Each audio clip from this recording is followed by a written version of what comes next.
Welcome to Table Flippers Podcast, an outreach of Greater Works Christian Church here in Lancaster, California. I am your host, Robert Enos. If you like what you hear, visit us at gwcclancaster.org. That's gwcclancaster.org. Find the Table Flippers link, click on it, and you'll get to our merchandise. Now, get ready for a huge dose of truth and a huge dose of common sense. Washington, D.C., because there's bigger nuts out there. Hello, ladies and gentlemen. Hello, fans. Hello, friends. Hello, family. It is good to be back. I know I haven't posted or published any new episodes in the last, about a week now. It's because I was on vacation. The week before that, I was kind of a vacation. It was camping with the family, something I haven't done in a long time, so I really wanted to do that. And then came home, spent a few days, published a episode, I think just one at that point, and then went on to a vacation. And we were in a spectacular resort in Cancun, Mexico. Xcaret, I think I said it correctly.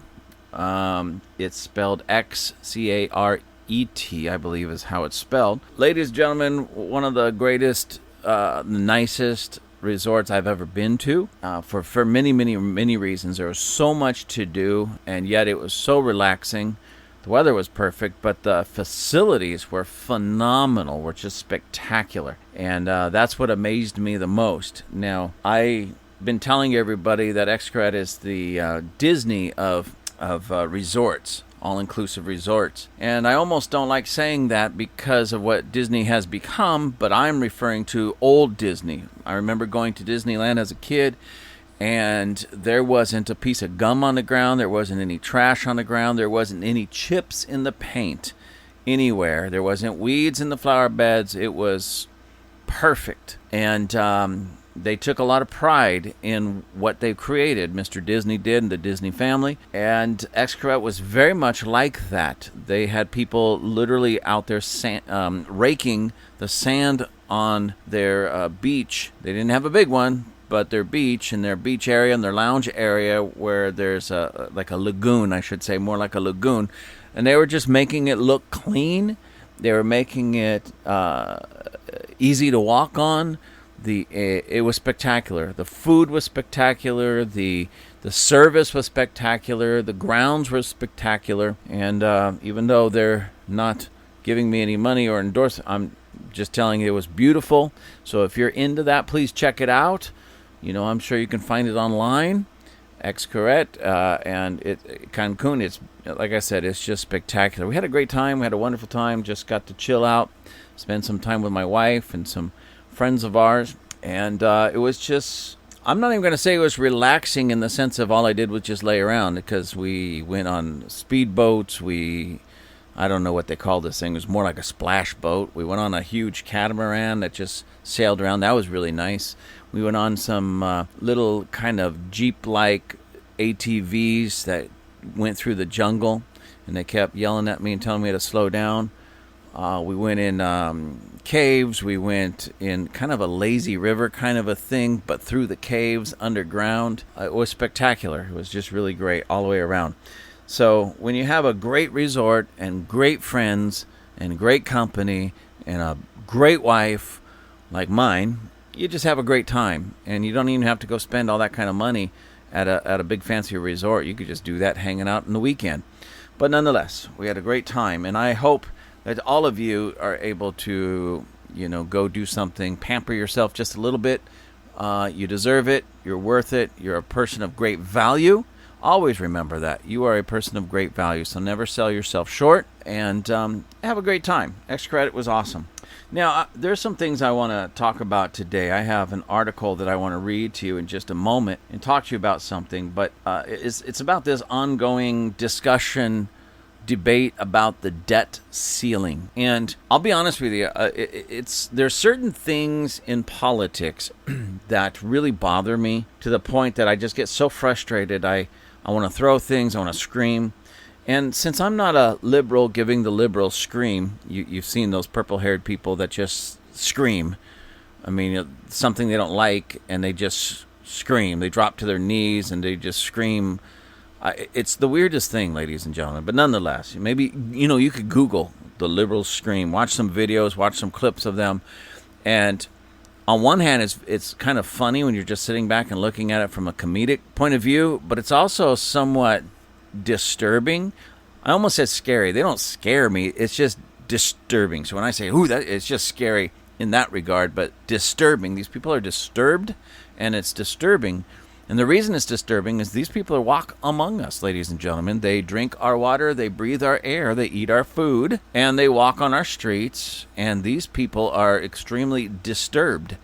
They give nothing. Maybe not anything, because like I said, there's that comedy relief that they give. So they give very little. They actually contribute very little to culture, to society, to the world around us, but they are huge takers. And when they don't like something, in other words, when you don't agree with them, if you have an opposing view, they want to shut you down. And one of the ways they just shut you down is just scream.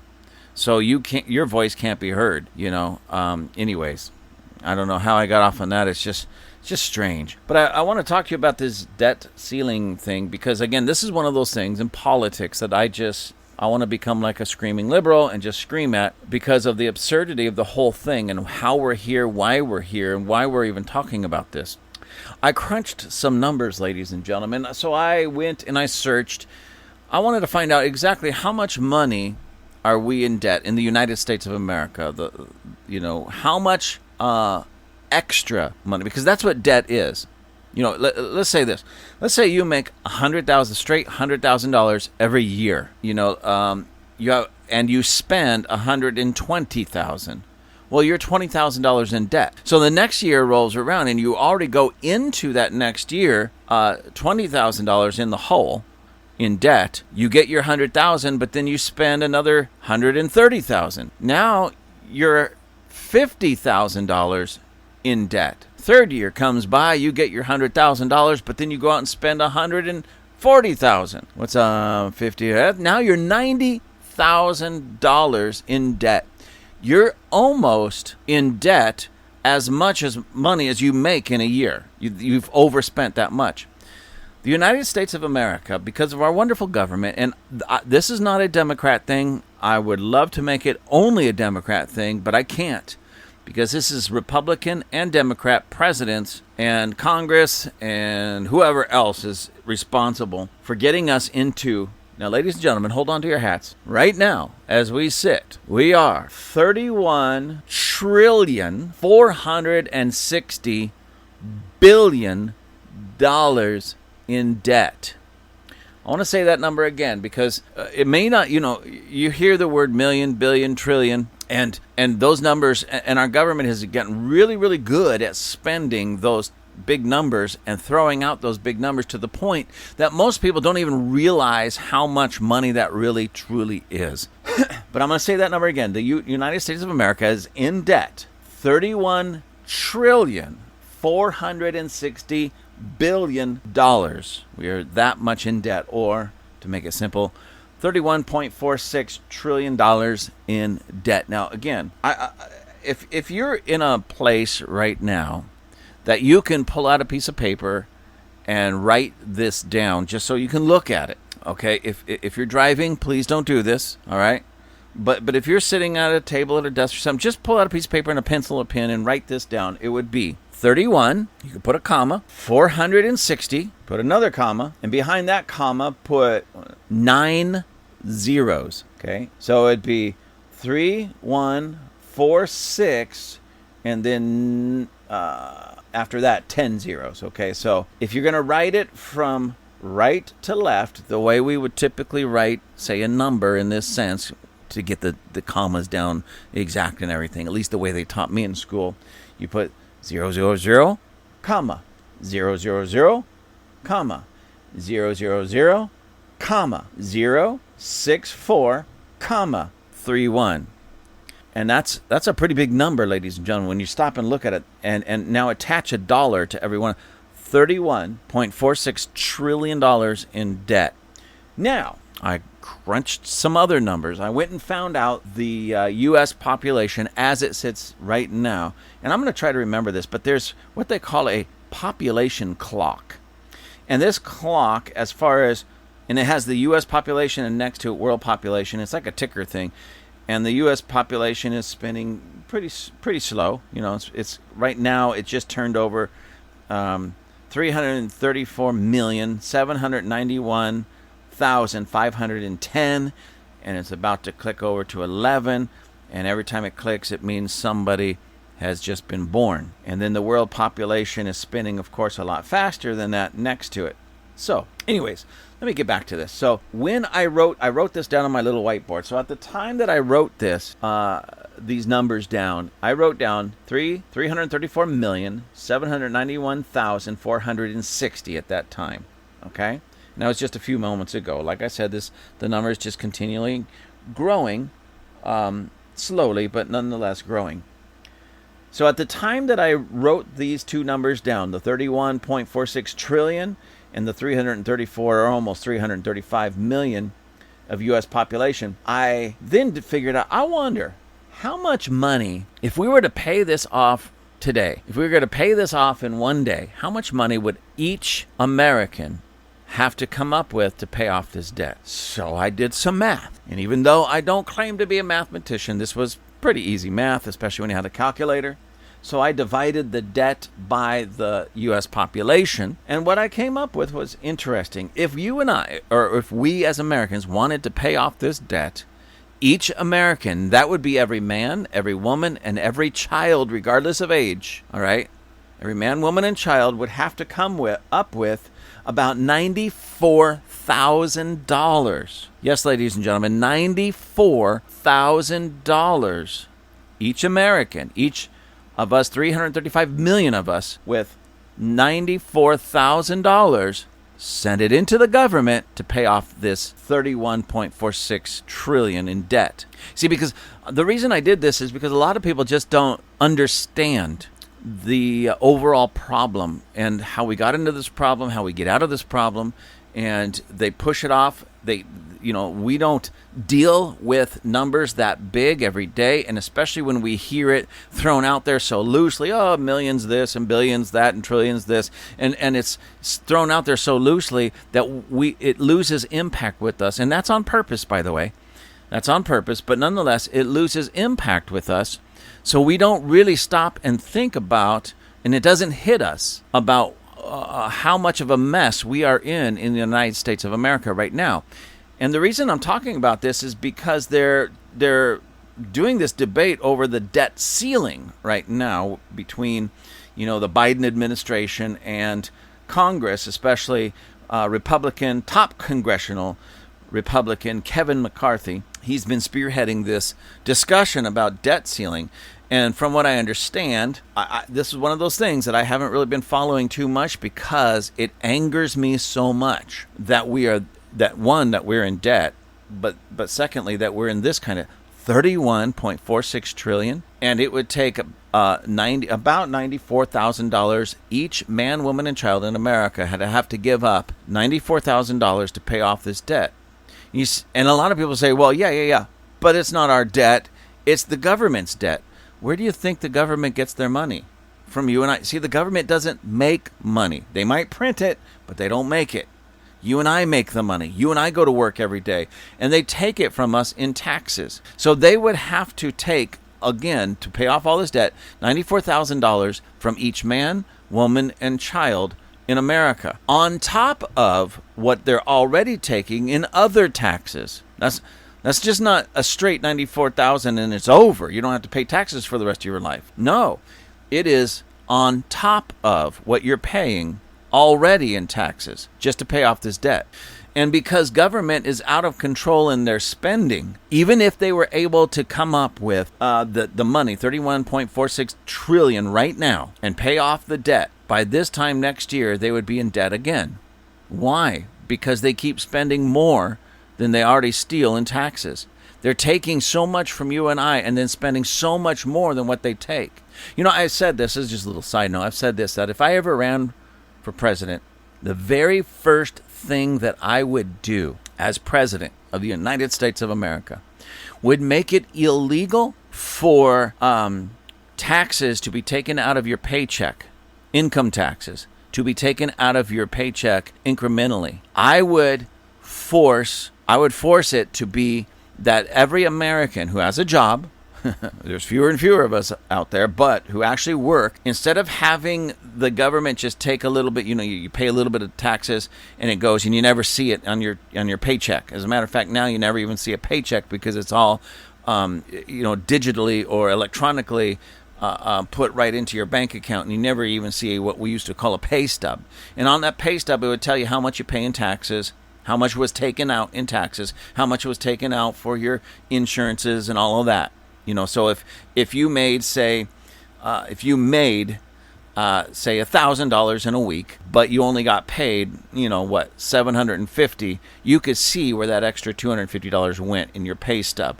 But since they don't do that anymore, it's out of sight and out of mind. I would stop that. And let me tell you why. Because most Americans don't even realize how much they actually honestly pay in taxes. And if they did, if the common average American understood how much money they pay in taxes, they were no longer blind to it. They could no longer be, they actually, see, what they used to do is, let's say you made $1,000, I'm going to make it easy, $1,000 a month, for a year. That's $12,000. I'm just using that to make it easy. So you made $12,000, right? And what they would do is, instead of just taking it out every year and then calculating at the end of the year to see if you owe a little bit more or if you get some back, most people hope that they get some back. That's the way they do it now. And if they overpaid in taxes and they get, say, $200 back, they think, oh, yeah, I just ripped off the government. Look at that. I get $200 back. Ha, ha, ha, ha. No, that's not it at all. They ripped you off $800. They ripped you off all that money. All right? Anyway, so let's say you get your $12,000, in your paycheck straight. Nothing is taken out of it. But at the end of the year, you're going to have to pay taxes. So you sit down with the tax man. He figures out everything, how much you owe in taxes, and you have to sit there and write them a check or hear, okay, Mr. Enos, you made $12,000 this year, and you have no deductibles, you have no this, that. You owe $2,000 in taxes. You have to sit down and write out that check or swipe the card. You have to punch in the numbers. You have to do all of that.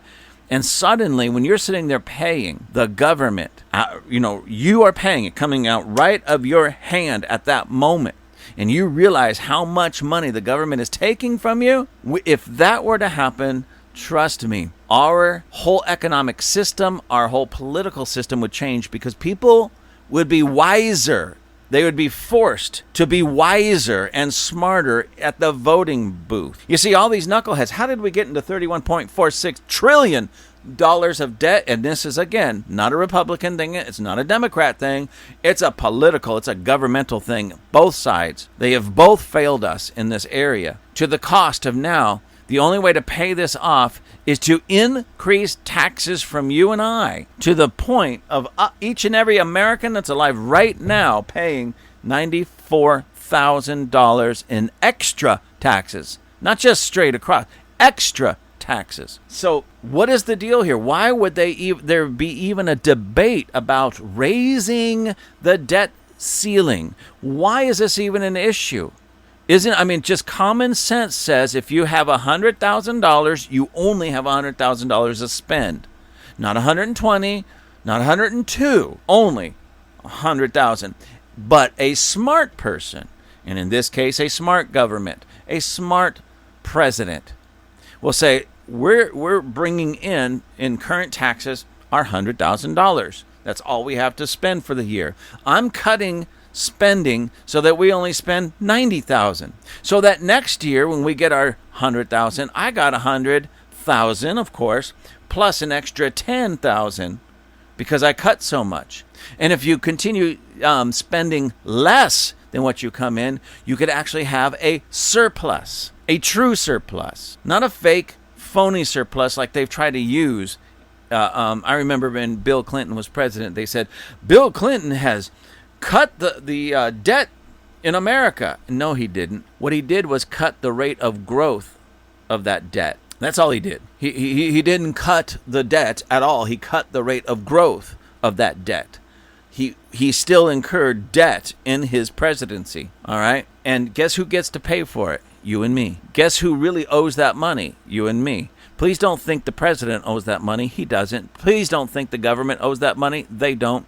You and I owe that money. You and I owe $31.46 trillion in debt that the people that we elected to represent us, they overspent, and now we're in the hole. So based upon that, I want to read this article just to bring you up to speed a little bit on some of this. Like I said, I am in no way an expert because I've been so frustrated with just the idea of this. Because, ladies and gentlemen, let me ask you this. What happens to you if you spend more than you actually have? Okay, let's say, again, your paycheck, every week you get a $1,000 paycheck, right? $1,000 goes right into your account. And what happens with you if you go out and spend $1,200 in that week? Now you might be able to get away with it here and there because you might be able to say spend the $1,200, you got the $200 debt, but you're getting paid in a few days, and then you take your new paycheck, your new $1,000, pay off your old debt, the $200 that you owe, but now you have $800. You cut some corners, you tighten up the belt, so to speak, and then you spend your $800, and you're back to zero. You're okay. That could happen every now and then. We all know that. We've probably all of us done that to one degree or another. But what if you continually spend more every week than what you make every week? You make $1,000, you spend $1,100. Well, you're $100 in the hole. Let's say the next week you get your $1,000, you spend $1,100 again. Now you're $200 in the hole. And if that keeps continuing, then pretty soon you're not ever going to be able to catch up because you're so far in the hole, you're so far into debt that what you presently are making and what you presently need to live on will never give you enough to catch up. And that's where we're at, ladies and gentlemen. That's where we're at. And so what is the number one thing that they should be talking about, in at least in my opinion? Not whether or not the debt ceiling should be raised. How much can we cut spending? And ladies and gentlemen, this is where it gets really touchy with a lot of people. Not so much with me, because I would, if it was completely up to me and I didn't have to answer to anybody, I would cut a lot of spending in a lot of places really fast. And it wouldn't even be an issue. I'd just go in there and just start slashing things. I'd just start cutting things like crazy. Yes, I would start cutting like crazy. But before I get into that, let me start reading this just so you can see where we are at here, ladies and gentlemen, and the major players. This is from Newsmax. And as I read this, what you're going to hear, it's interesting. Newsmax is one of those places, one of those outlets that just, I'm not really sure about too much because it's supposed to be more from a conservative viewpoint, but they take little digs as if they're very liberal. They take the CNN type of digs and make CNN type of statements that makes me sit back and wonder, it's like, are they really conservative at all? Anyways, you'll hear that as I read this, and maybe I'll catch them and point them out. But anyways, this is from Newsmax, and this is from an article called McCarthy, Latest Debt Ceiling Packages on the Right Path. And Monday, this was published Monday, May 22nd, 2023, and 4 o'clock East Coast time. So really just a few minutes ago, a little while ago. And it says this: top congressional Republican Kevin McCarthy said talks over raising the U.S. federal government's $31.4 trillion debt ceiling were on the right path ahead of a meeting with Democratic President Joe Biden. The Democratic President and Republican Speaker of the House of Representatives have just 10 days to reach a deal to increase the government's self-imposed borrowing limit or trigger an unprecedented default. Biden and McCarthy will meet at 5:30 p.m., the White House said, after their negotiating representative met for more than 2 hours on Monday. I firmly believe that we're negotiating right now. A majority of Republicans will see that it is a right place to put us on the right path, McCarthy told reporters. Any deal to raise the limit must pass both chambers of Congress before Biden could sign it into law. The U.S. Treasury has warned it could be unable to pay all of its bills as soon as June 1st. Now, see, ladies and gentlemen, this is what I don't understand. This is what I don't. If they're not able to basically raise the debt ceiling and start spending again, they can't pay their bills. Well, we're $31.46 trillion in debt. Where are you getting money to pay the bills in the first place? See, this doesn't click. This doesn't make sense to me. And how are you able to have any more bills or accrue any more debt or spend any more money on anything else when you're $31.46 trillion in debt? Now, remember earlier I said, if we were to pay this all off in one shot, every American citizen, man, woman, and child, and children, infants, okay, would have to pay about $94,000. Okay, now let's back this up. Not all of the 335 million people that call United States of America home are employed for different reasons. Some are too young. Some are students. Some are children. Some are infants. Some are stay-at-home moms. Now, although they do one of the greatest and hardest jobs in the world, it doesn't always come with a paycheck. Some are retired and on, quite frankly, a fixed income. So that leaves a much smaller margin of people that this $94,000 now, it actually increases because it's on a smaller number of people who actually are out there working and have jobs and can pay the bills in that sense. So, ladies and gentlemen, what does that go up to? Does that go up to, I'm not really sure because I didn't crunch those numbers, but let's say it goes up to an even $100,000. For those of you who are working, it doesn't matter if you're working flipping burgers or if you're a CEO of a multi-billion-dollar company. Do you have $100,000 to just sit down, write out a check, and send it to the government right now? And it would be more, actually. Okay, it would be more because at least half of that 335 million people are not people in the workplace. Okay, so you could probably take that 94,000 and double it. $180, $186, $190,000 each. I just went with $100,000 just to make it easy. How many of you have that laying around in the bank or sitting in the bank somewhere that you could just pull it out and send it to the government? Most Americans, at least the ones that I know, don't have that kind of liquid cash that they could just write out a check and send it to Uncle Sam to get us out of this fix. And it would be foolish to do it anyways. I'm just putting this into perspective, that this burden is not on Joe Biden. This burden is not on McCarthy. This burden is not on the Democrats, and it's not on the Republicans in government. It's upon you and me, the American citizen. It's upon you, we, the people, because we, the people, we're supposed to be really the government.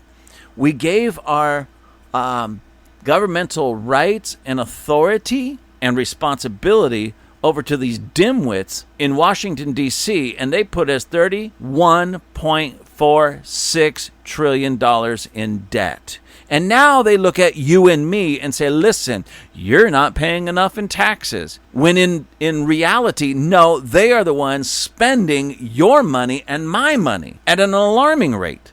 And they're spending more than they're already stealing from us. And then demanding that we bring them more. Does this even make sense, ladies and gentlemen? We really have to get smart and educated before we go to the voting booth. And ladies and gentlemen, I'm going to tell you something right now. And this is for everybody. It doesn't matter who you are. It doesn't matter your race, color, creed, religion. It doesn't matter if you're wealthy or poor. It doesn't matter if you're tall, fat, skinny. It doesn't matter. Every one of us has got to stop thinking with our emotions and start thinking with those brain cells that God put between our ears. We have to put emotion aside when we face these types of things. You say, what? Emotion? What does that have to do with this money and debt and spending? Why? Because, listen, one of the greatest expenditures in America right now from our government is giving money to who they deem poor or those unable to take care of themselves, the uneducated, minority groups. So how are they able to do this and not really get called out on it? Well, they bank on the idea or the fact that most Americans have been trained and taught to think with their emotions, not their intellect.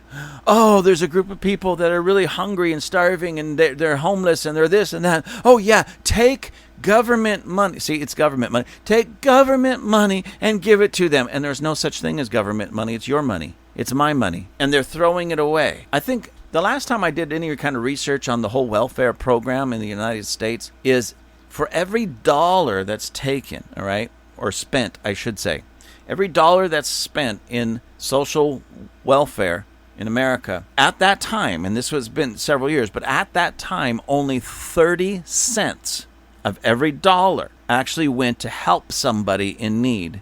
The other 70 cents went to the bureaucracy, the red tape, the people running the program. It had very little to do with actually helping hurting people. It was just another way for the government to get and keep your money and my money. And it was worse in other places. A little bit better in some, but that was at the average at that time. Keep that in mind, ladies and gentlemen, because it's not just the welfare system that they are scamming us. They are actually scamming us to take and keep more of our money and keep it away from us.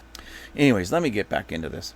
A failure to lift the debt ceiling would trigger a default that would shake financial markets and drive interest rates higher on everything from car payments to credit cards. Ongoing uncertainty is already weighing on investors and stocks. U.S. markets rose on Monday as investors awaited updates on the negotiations.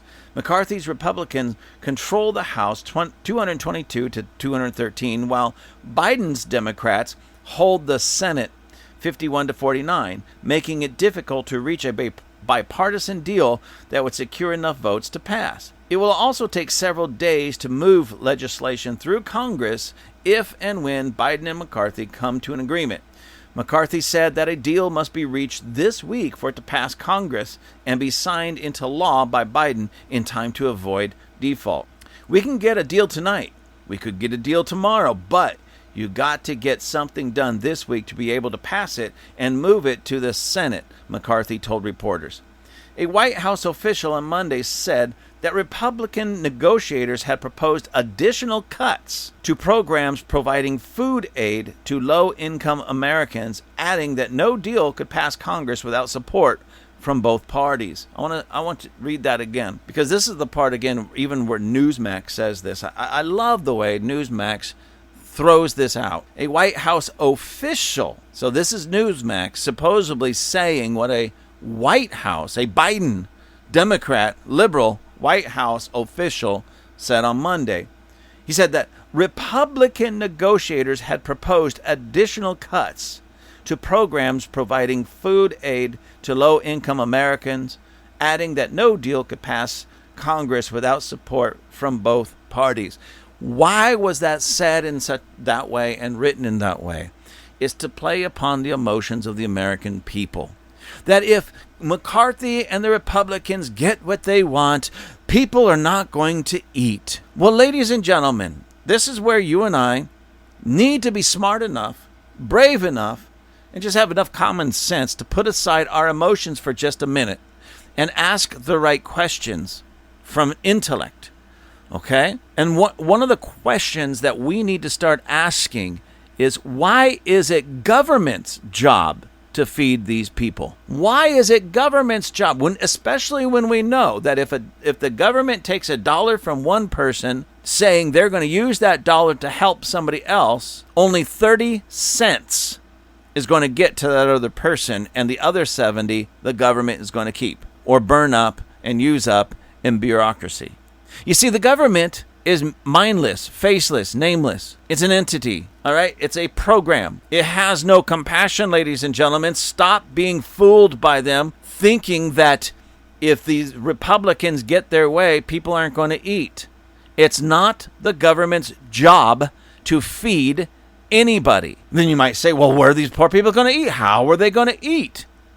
Listen, right here in my own city, and I'm sure it's the same with you, especially if you live in the United States of America. As a matter of fact, I was at the gym earlier today, okay, and I go to the best gym. I know you hear me say this every now and then, CrossFit Inner Chamber. there in Lancaster, California. Anyways, as I was driving away from the gym, it happened to be there's a church right around the corner. I mean, literally just right around the corner from the gym. And on certain days of the week, they have a food handout. They give out food. They have a big truck that rolls in there, and they take this food, they bag it up, and they give it to the people in need. All right, so it's a great program. It's a good program. And it's a church doing what churches are supposed to be doing. And so anyways, they give this.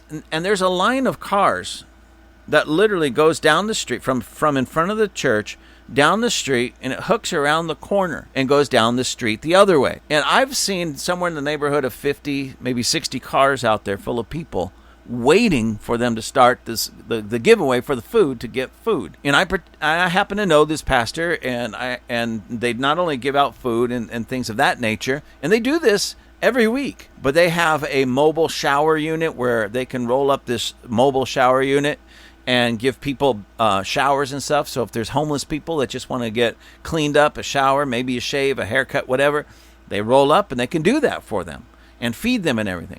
And to the best of my knowledge, now maybe they've gotten some grants or something like that, but this is not a government program that rolls in there and does this. This is a church, ladies and gentlemen. So when I read something like this, that Republicans are saying we need to cut spending. Instead of raising the debt ceiling and spending more money, let's cut spending so we're not spending more money than we're actually bringing in through taxes.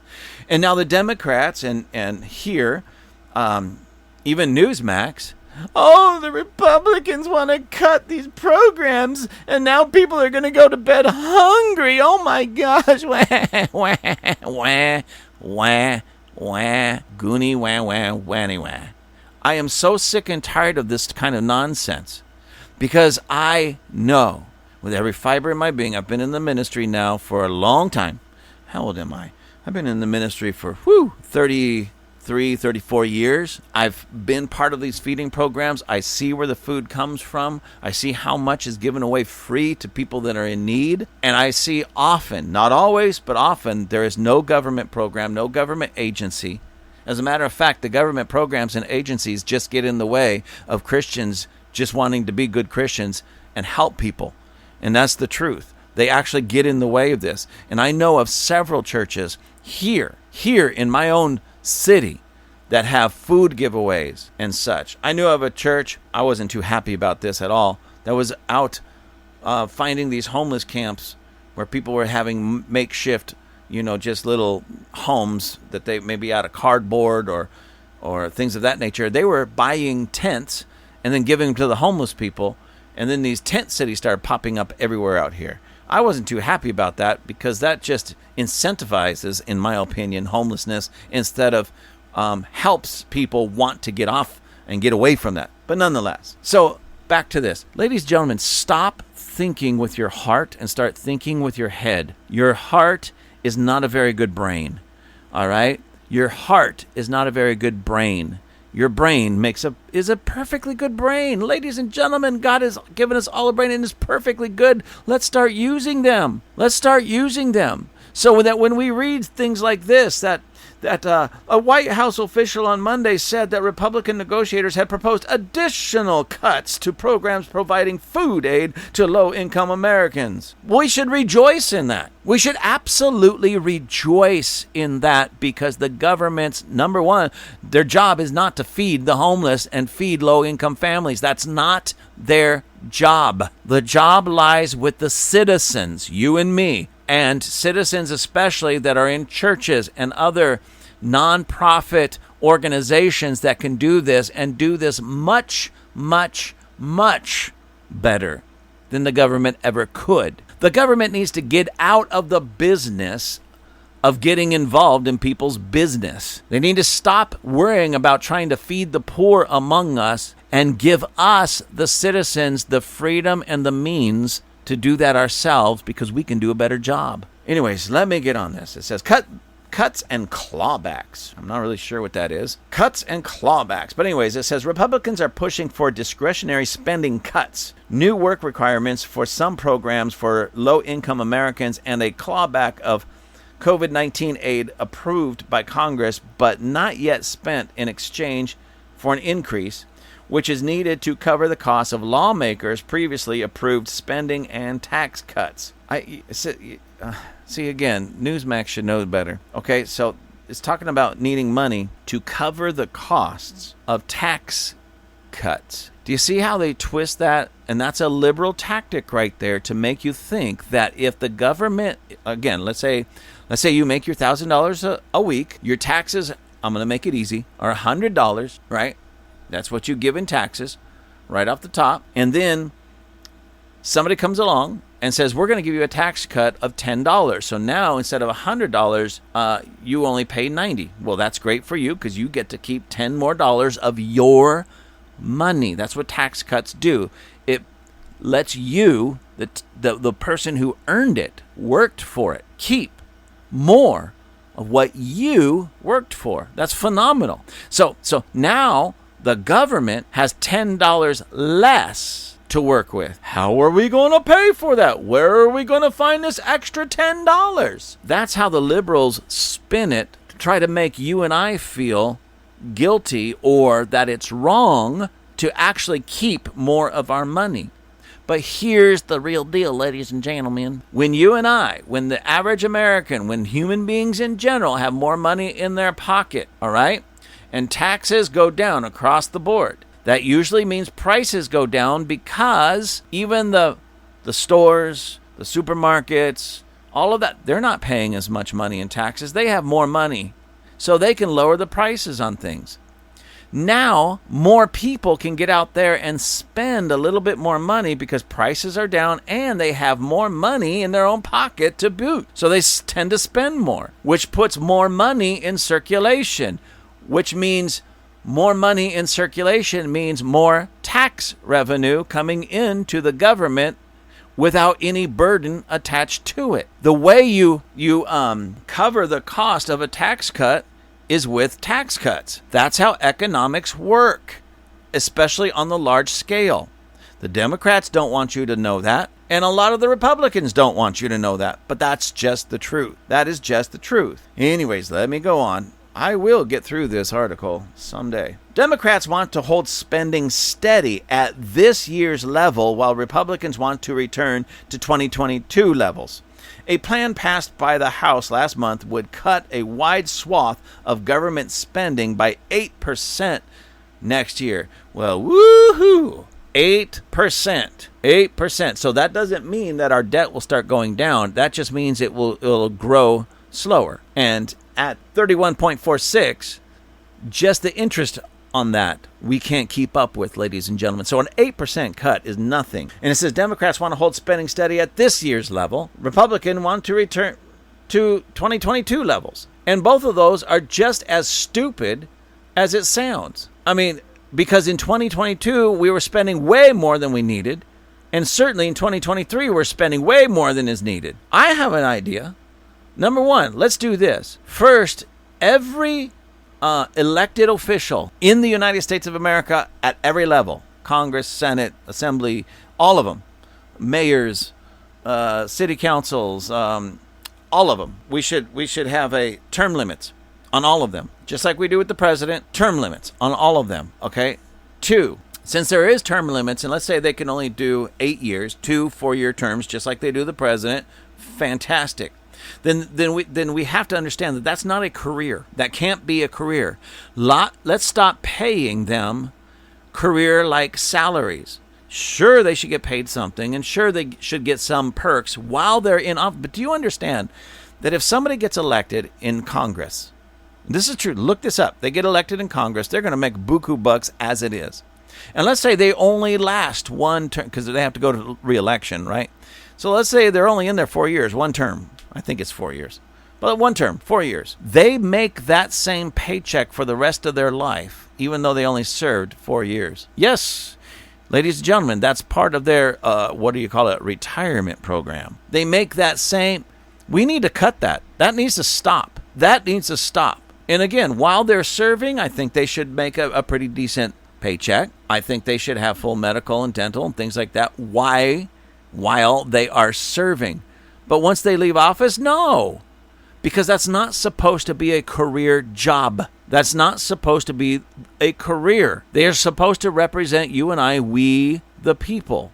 So if they are to represent you and I, our interests, who we are as a people, how many of you can go get a job making $200,000 a year and then stay there for 4 years, leave that and get that same $200,000 I said, $200,000 a year for the rest of your life with full medical, full dental, full retirement, all of that for the rest of your life? I don't know that job exists. And it may exist in certain areas, but it's certainly not the norm. So why is it the norm for those in Congress?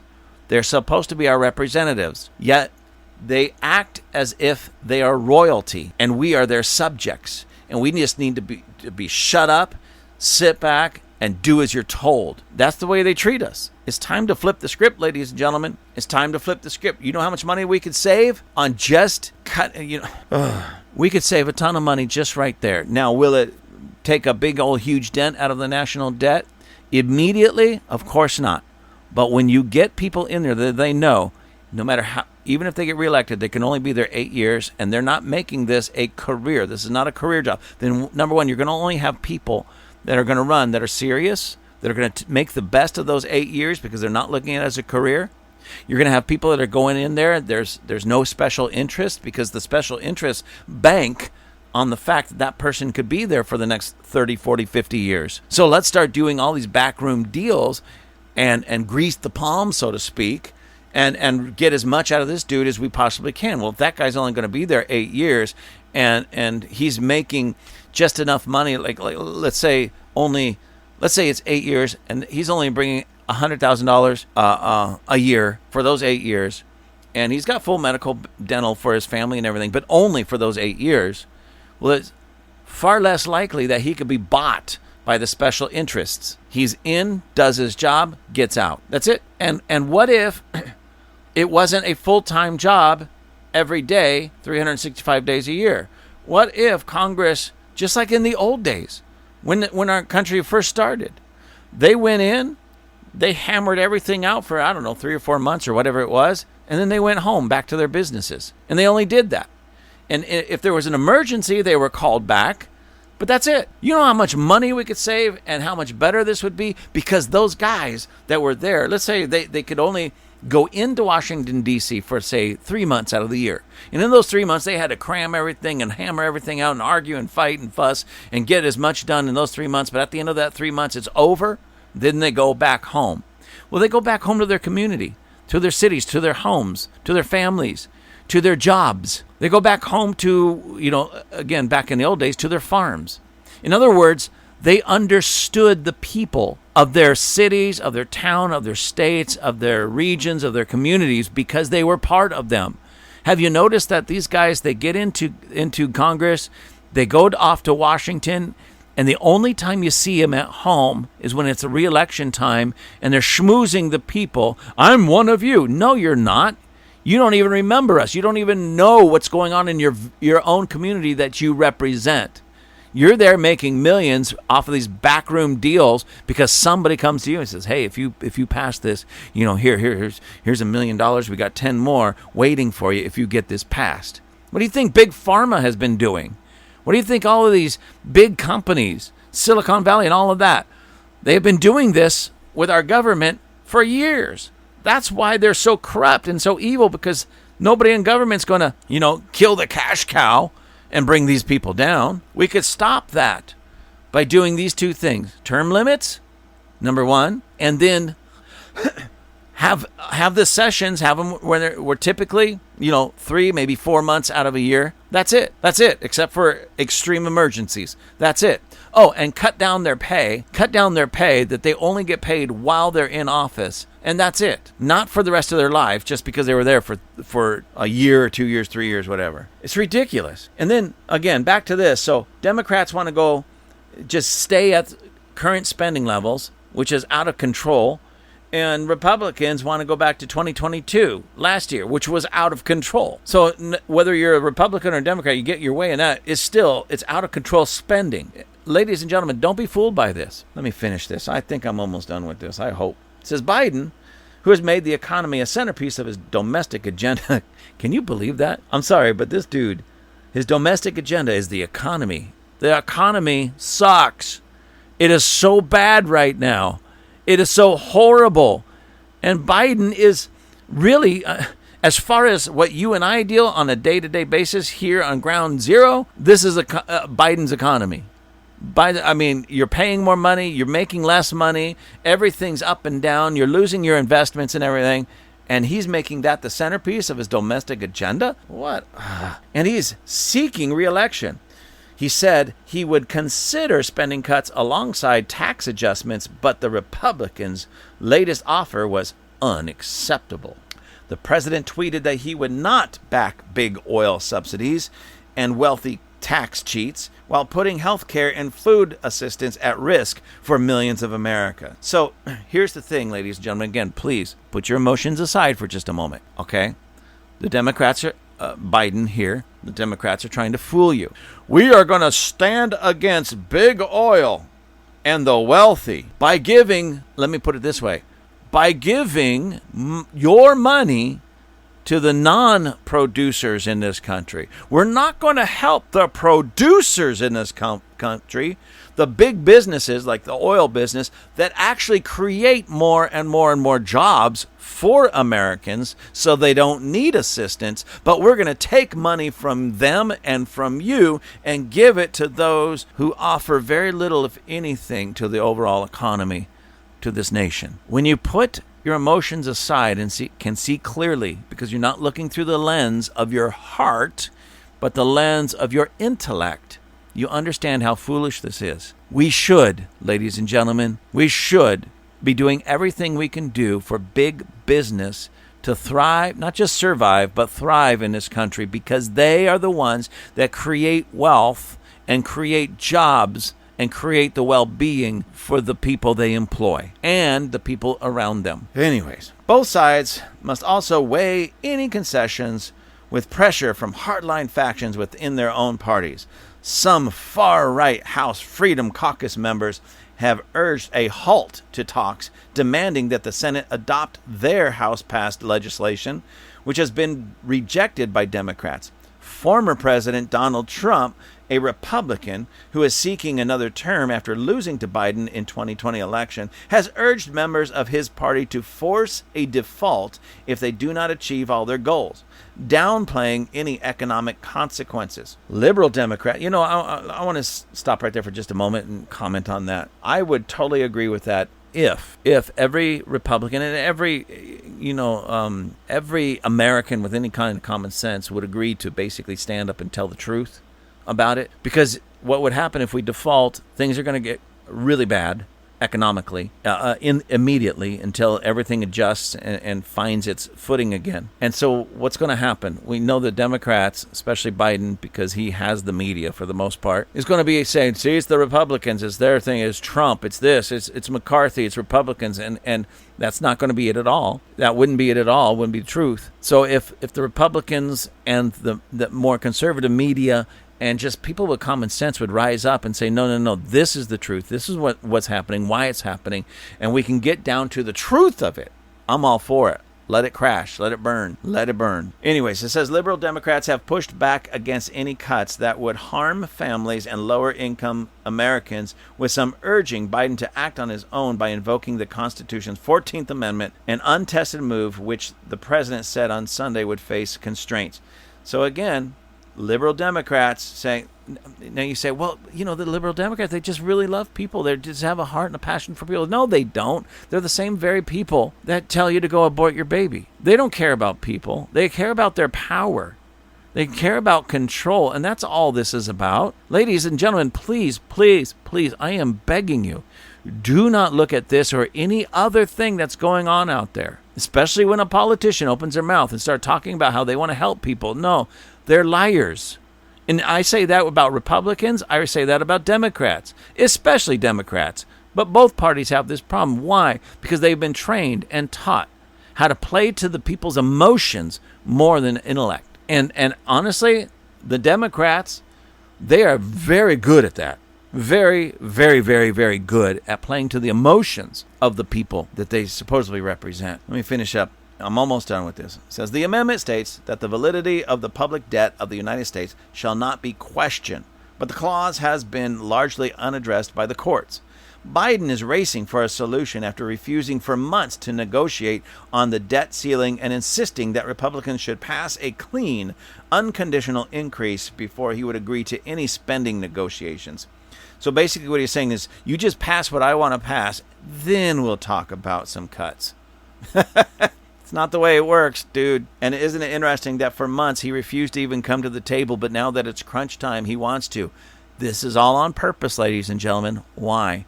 Because Biden and his administration want this to go to default. They want the economy to get even worse. They want prices to go up. They want interest rates to increase. They want it harder for you and I as Americans to make it financially. Why? So they can point the finger at the Republicans. That's it. They do not care about you and me. They do not care about you and me. It says in Japan on Sunday, he acknowledged the political implications, saying far-right House Republicans know the damage that it would do to the economy if there was a default, but hoped the blame would fall to him and thwart his reelection. You see how he's doing that? Oh, yeah, the Republicans want it to go to default so they can blame me. Well, and he wants it to go to default so he can blame them because he's already blaming them.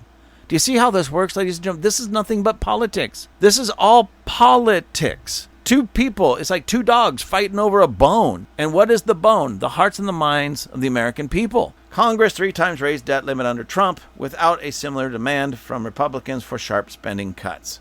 Again, I love how even Newsmax says something like that. Why? So let me say something on that. Why would the Republicans, not fight for spending cuts when it was talking about raising the debt limit under Trump? Because Trump was the one making spending cuts.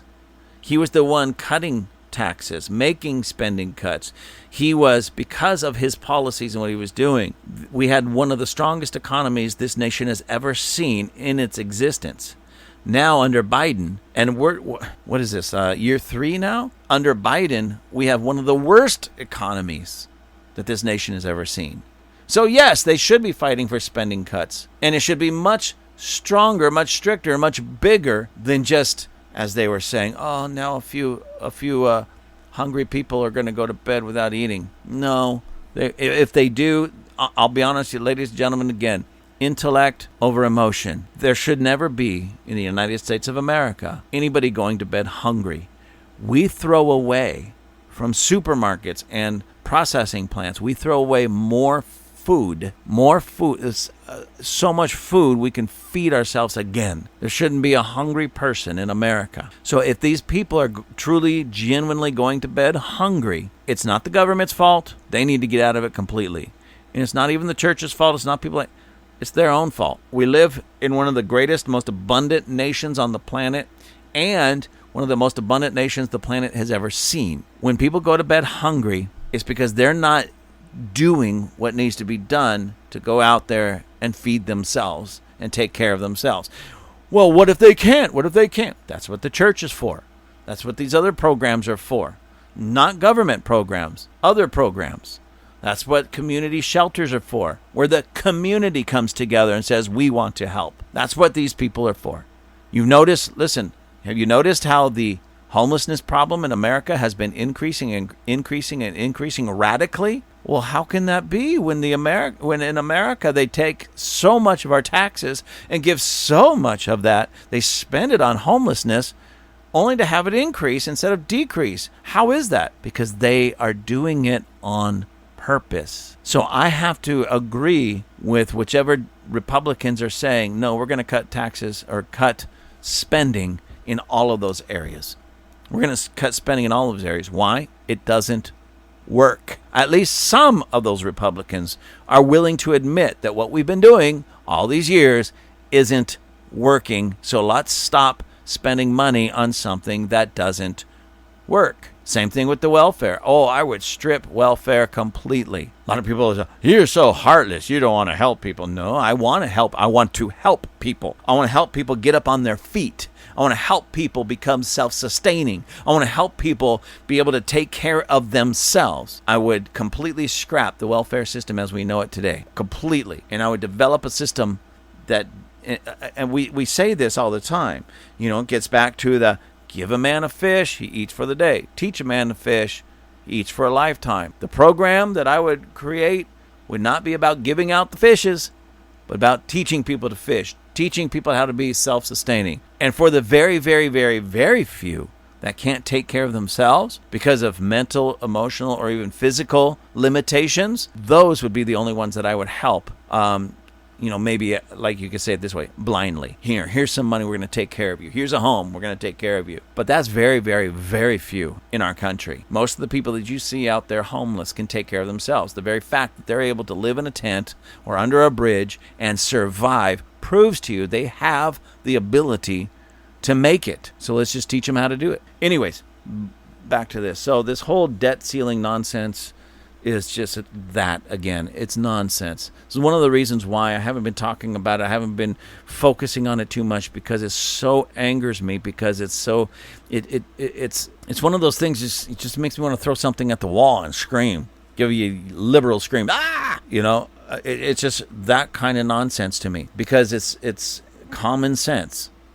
Do not spend more than you make. Okay, and in this case, since the government makes no money, it steals it. Do not spend more than you steal from the people. It's as simple as that. It's as simple as that. And if you find yourself spending more, well, you're going to have to go in there and make some cuts. Not take more money from the people, but make some cuts. California is majorly in debt. The United States of America is majorly in debt.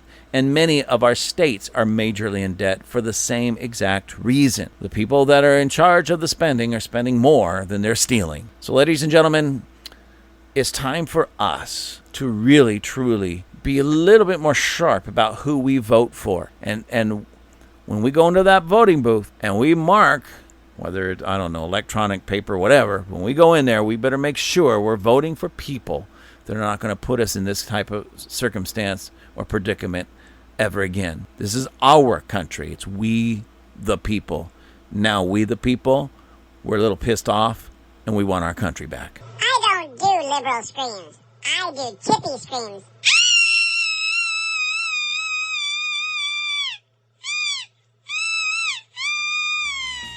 Thank you for joining us at Table Flippers. I truly appreciate you. You can write me at gwccrobert@gmail.com. That's gwccrobert@gmail.com. Please let me know how I'm doing. Remember to pick up some of our merchandise. You can find the link at gwcclancaster.org. That's gwcclancaster.org. Until next time, be continually blessed.